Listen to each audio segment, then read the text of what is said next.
Hey y'all, I made some salmon and shrimp with a white wine cream sauce, and this came out so delicious, you guys. I got all my ingredients from Kroger, so let's get into how I made it. First, I started off with my salmon. I cut them into fillet-sized pieces. I added my seasonings, and I added in just a little bit of olive oil to act as a binder for the salmon, and I set it aside. I got some Texas Gulf shrimp. I cut, cleaned, and deveined them and added in my seasonings as well, and I set those aside.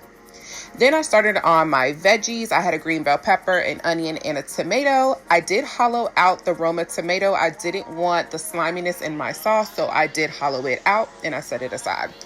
To a hot cast iron skillet, I added in some olive oil, some butter, and I cooked my salmon to my preferred doneness. Once it was done cooking, I removed it from the pan.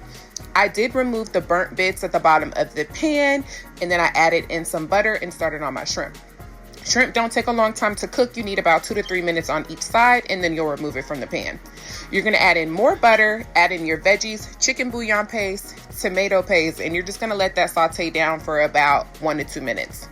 I added in a cup of white wine. I used Pinot Grigio, and then I let this reduce to about half, and I was cooking this on low. I added in half a cup of heavy whipping cream and chicken broth, and again, I let this come to a low simmer. I added in some roasted garlic paste, Italian herbs paste, parsley flakes, crushed red pepper just for a little bit of heat, shredded up a handful of pepper jack cheese, and I let everything melt until it was well combined.